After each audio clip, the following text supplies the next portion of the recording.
Happy Monday! So it's great to virtually see all of you again.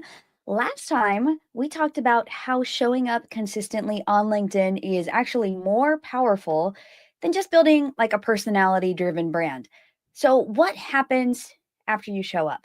Okay, so you can engage all day long, but if your LinkedIn profile isn't working for you, you're leaving opportunities on the table. In this month, we've been talking about referrals, getting the right people's attention, and making sure that when people think of fill in your area of expertise, they think of you.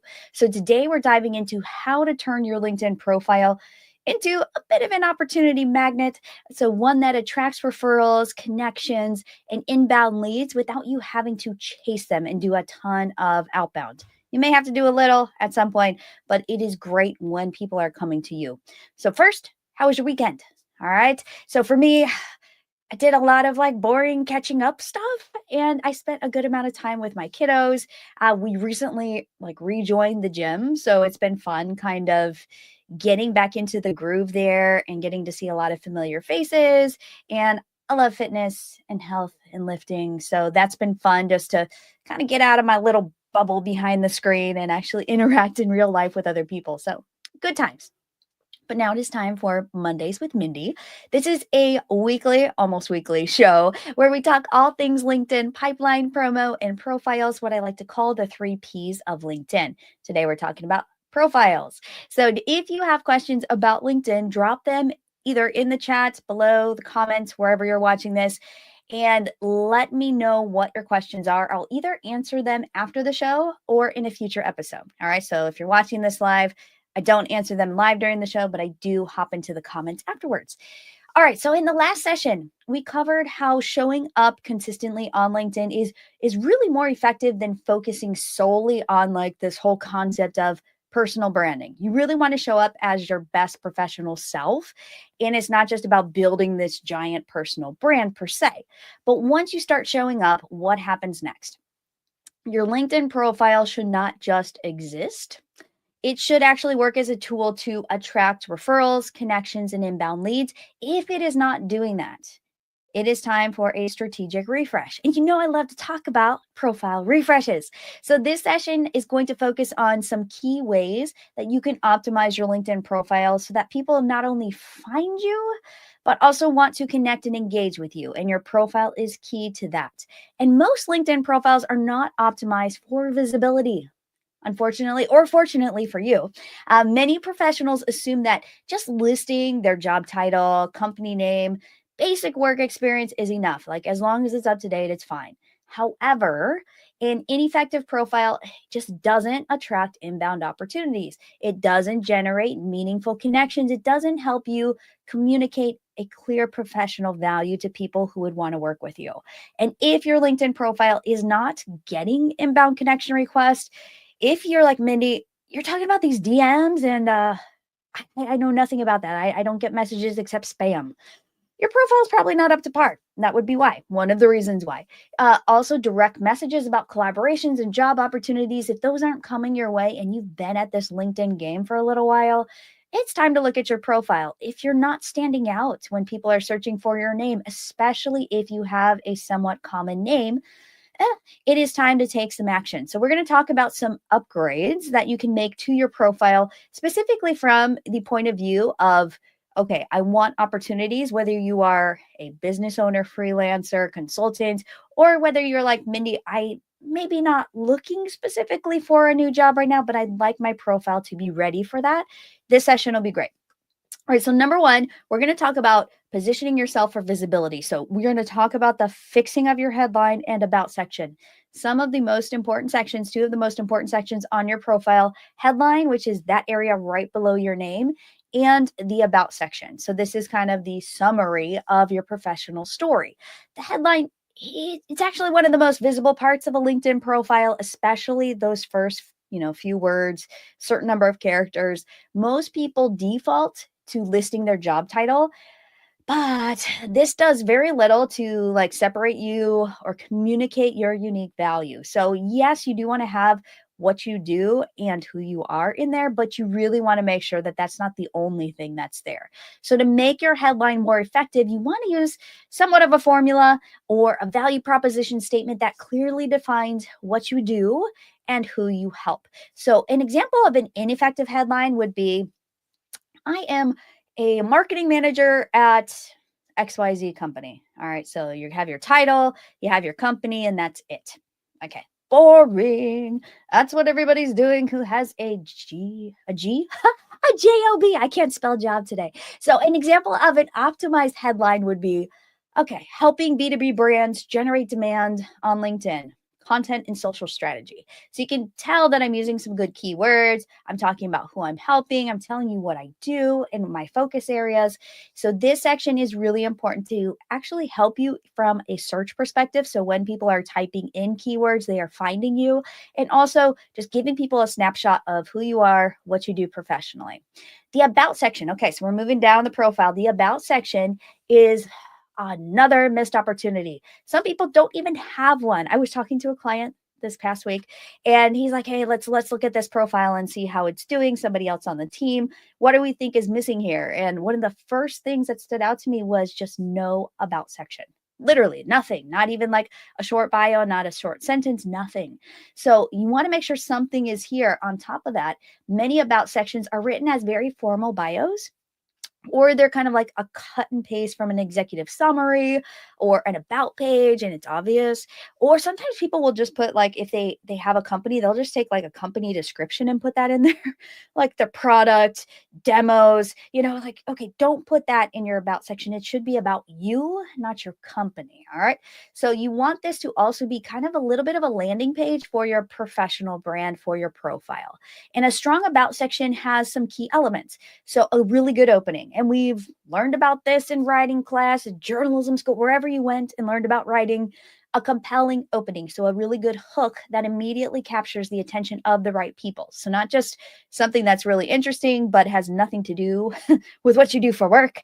It needs to be something that ties in directly to your target audience. What are the type of opportunities you're trying to attract? Speak to those people, the people who are the decision makers there. And then you need to have a clear explanation of who you help and how you add value. So again, you're building on what's in your headline, which should state that, in a very short way. And then the about section is elaborating on that. Like, oh, okay, I read that you help B2B brands. Great. Now I see that woven into the about section. You've obviously put some time and thought into your profile.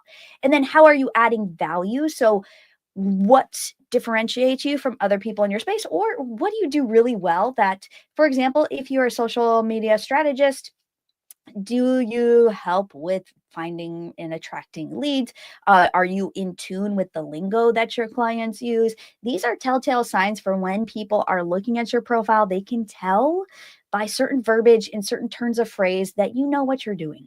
So if you're just typing it into ChatGPT or your favorite Claude, there's a bazillion, Perplexity, there's a bazillion of them. If you're just typing it in and hoping for the best, it sometimes gets the verbatim right and sometimes it doesn't. So make sure that you are using the right jargon so that people know you know what you're talking about. You speak that insider lingo. And then you want to end your about section with a good call to action. So let people know what to do next. Do you want them to send you a message? Do you want them to visit your website, look at your portfolio, engage with your content? I like to say, let's connect, because that kind of leaves the door open. They can interpret that as either send me a direct message. They can interpret that as send me a connection invitation or send me an email, but I'm open to talking with people. Okay. All right, so let's move down the profile. Now we're getting to the experience, the featured section, and recommendations section. So we're going to talk about those three kind of together because they all go hand in hand. Now, the experience section, it shouldn't be a copy and paste of a traditional resume, which is what I see most of the time when people are like, especially if they've been in a job and you can tell, like, okay, you just copied and pasted this, is better than nothing, but please get rid of the bullet points. So instead of just listing all the responsibilities or the bullets, focus on key achievements and measurable results. So to improve this section, think about a high level overview. So instead of the bullet points, I want you to think, okay, 2, maybe 3 short paragraphs kind of summing up what you've done in these roles. Okay, so get rid of the bullet points, focus on the high level overview. Also, if you have any quantifiable results, these are really helpful because it also, if it's speaking the language of these target opportunities you want to attract, that can really, really help you stand out by having, some numbers woven in there, but don't list them all. I've seen people do this where I'm like, wow, that it's like all these impressive numbers, but that's all we're getting from the experience section. So you're losing a little bit of the qualitative by just focusing on the quantitative. So the numbers versus the story. You want to kind of blend the two, but you can lean a little more heavily into the quantifiable, the numbers in this section than you might in the about. The about section should be a little bit more of a narrative. So there's a little bit of overlap between the two. But again, we're thinking in terms of experience section should be high level overview, what you did in that role. So people get a sense for, okay, your day to day.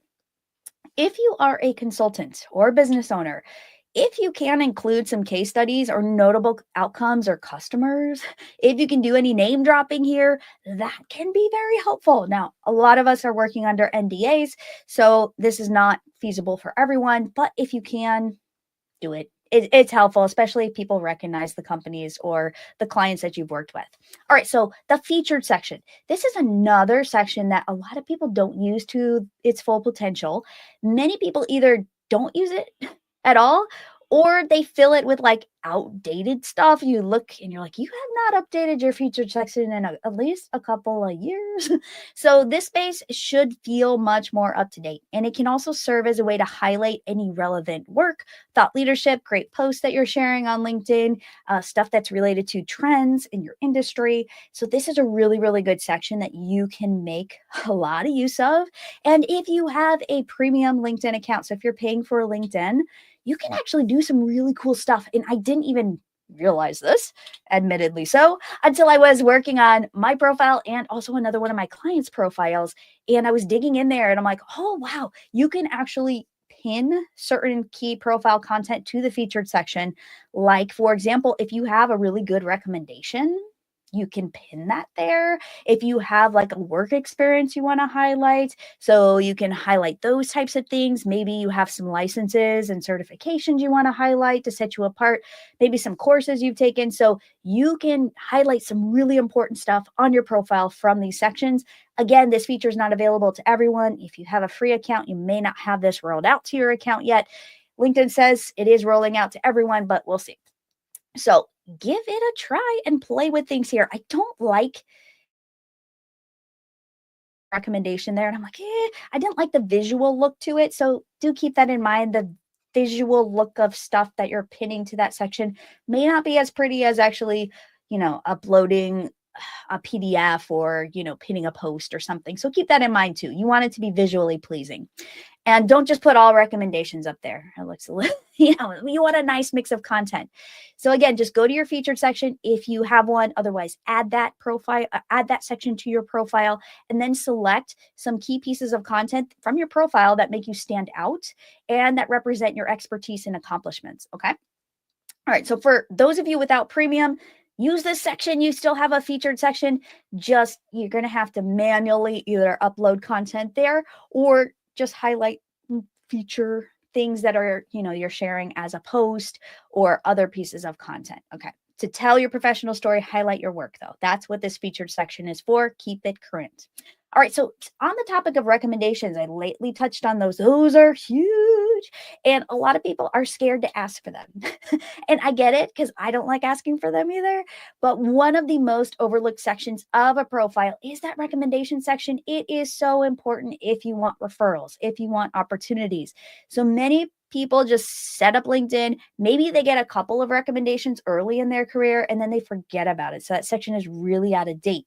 Strong recent recommendations act as social proof and they directly impact how others perceive your expertise and credibility. So if you have a great, strong recommendation from the past year or two, people are like, oh, wow. Okay. And then it's also emphasizing that you still do what is on your profile, which some people are switching careers. Some people are, job hopping. Other people have like a variety of clients. So you really want to make sure that what is showing up and what you are making sure is in your recommendation section actually matches the rest of your profile. Otherwise, there can be a bit of a disconnect, especially if you have pivoted in recent years. Okay.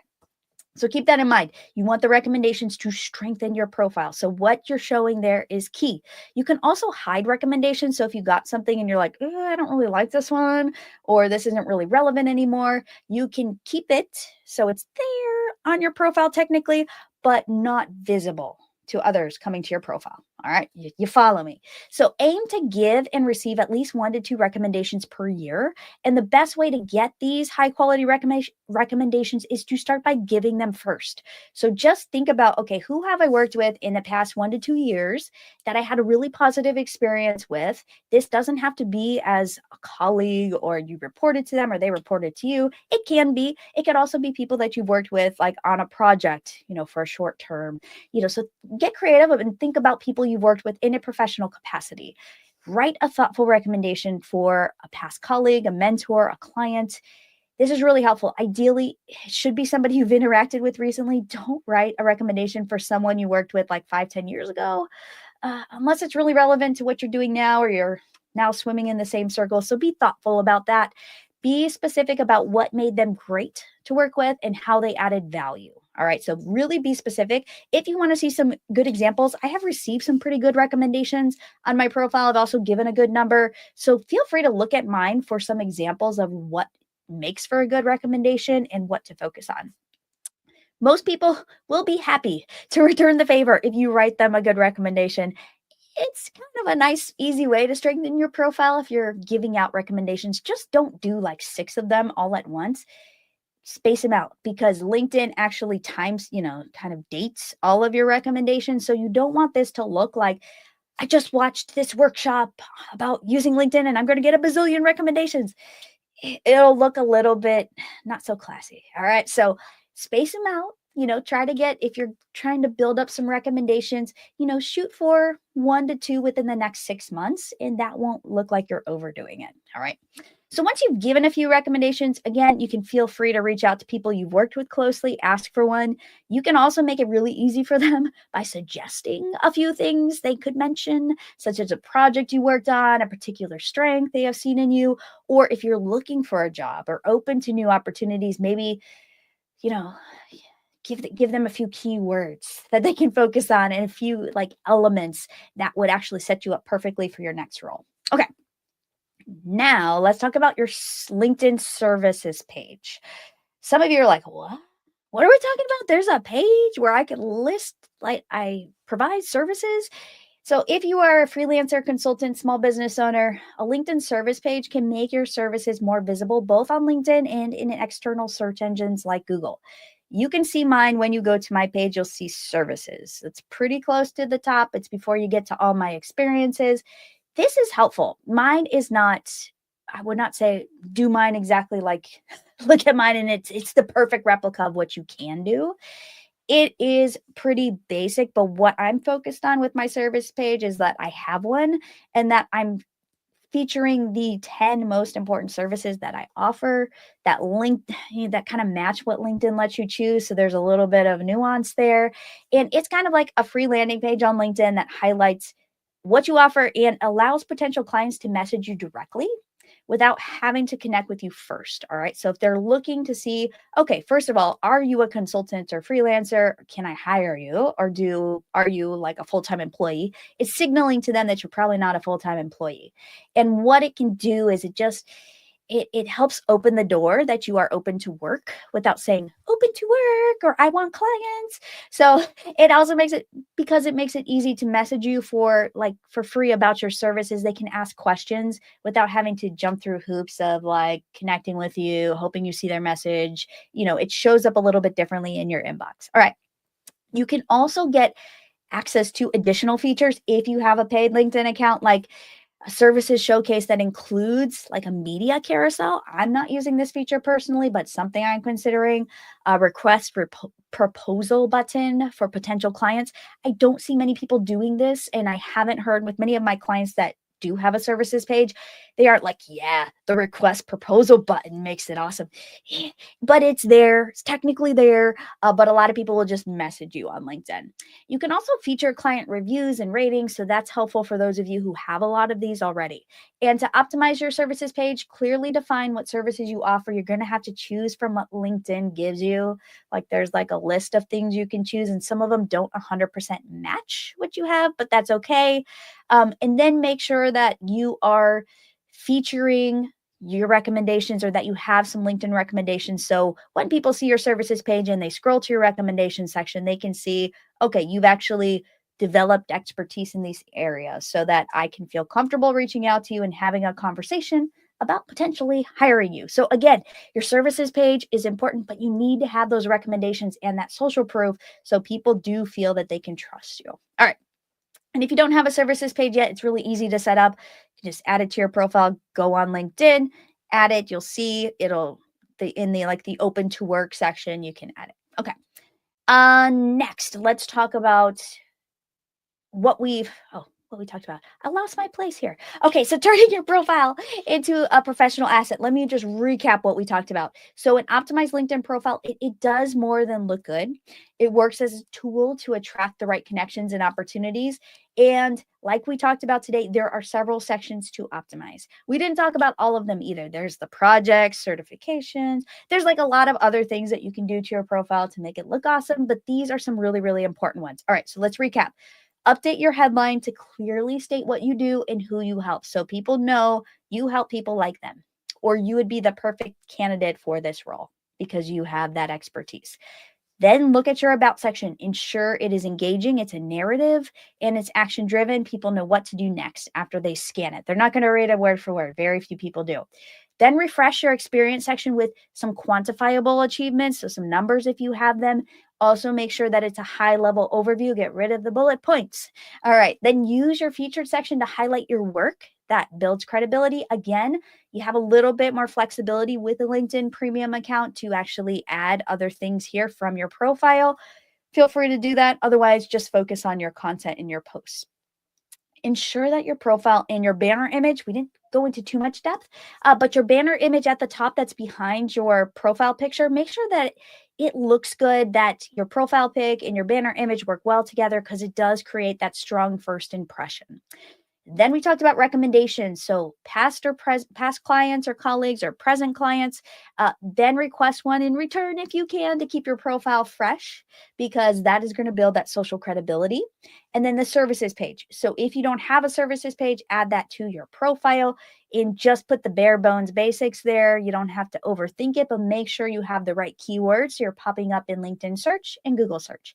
So again, all of this ties together. A well-crafted LinkedIn profile will position you for those inbound opportunities and for professional growth. So if you're looking for a job and you're like, well, Mindy, I don't need clients, but I would like to be open to new roles, this is helpful too. So if you need further insights or you want to talk about how to optimize your profile specifically, you can always message me directly. You can also leave comments below. If you have tried something or optimized your profile in a certain way that has really helped you, leave your comment below because there are so many other things that you can do, like the link at the top of your profile, like putting that you have a newsletter or that you share content or that people can book a call with you. These are all other ways to make yourself more available on LinkedIn and approachable, which is key. If you're trying to attract opportunities, you don't want to make it too difficult for people. So again, look at your profile through that lens. Think about, okay, if I want to attract my ideal client, when they land on my profile, how are they going to feel? Where are their eyes going to go? What are they going to do next? All right, because that will also guide your approach and you can incorporate some ideas that we talked about today.